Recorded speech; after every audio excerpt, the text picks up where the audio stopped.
Bdikat Tolaim, verificação ou inspeção de insetos, de germes. O que significa isso? Há uma proibição na Torá de consumir qualquer tipo de inseto, verme, germe, etc. De forma geral, aquilo que é proveniente do reino vegetal é permitido pela Torá, diferente do reino animal, que nós temos distinção entre animais kasher e não, aves kasher e não, peixes kasher e não, etc.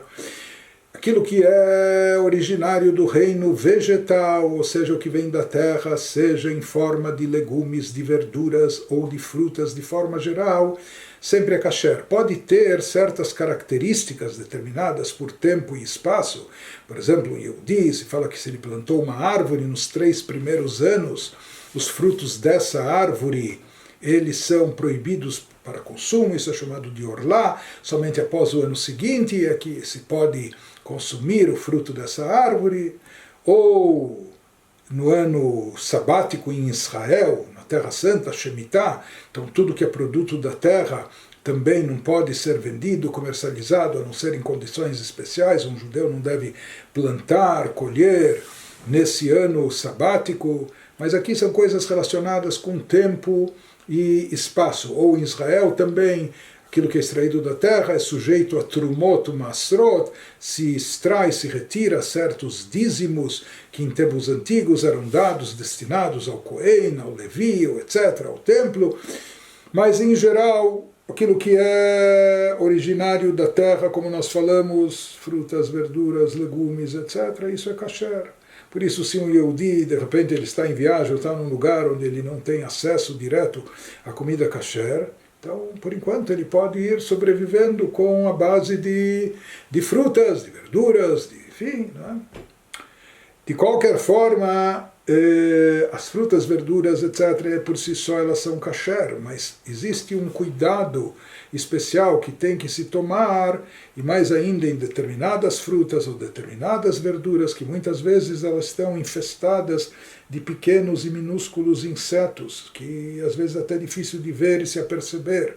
Por isso, então, às vezes é muito comum, por exemplo, em figos, alguns em tâmaras, em fruta, determinadas frutas, goiabas, etc. Ou, às vezes, até nas verduras, em alface, em couve-flor, ou brócolis, etc. Existem alguns tipos de alimentos que são bem mais suscetíveis, ou é muito comum encontrar neles esses pequenos germes, esses pequenininhos insetos. Então é necessário fazer uma boa verificação. Como a Torá proíbe, existem algumas proibições relacionadas com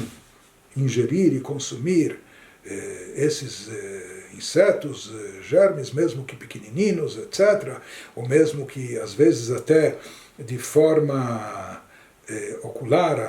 a olho nu, até difícil de identificá-los, mas por isso nós nos asseguramos, tomamos uma série de cuidados, até na hora de peneirar a farinha, usando peneiras especiais, etc., para se assegurar que vermes e micróbios que podem se encontrar na farinha, que eles sejam excluídos antes de preparar a massa, fazer o pão, ou o bolo, ou o que for, e a mesma coisa também, como nós dissemos, ao consumir frutas, verduras, legumes, é necessário proceder essa bdikat tolaim, fazer essa vistoria, fazer essa verificação, essa inspeção, para constatar que não há insetos e vermes na comida, porque se eles estivessem lá misturados e a gente vai comer essa salada ou consumir essa fruta, nós estaremos, mesmo que a fruta em si, a verdura em si, ela é totalmente kasher, mas já que de carona está lá algum pequeno verme, um insetozinho, então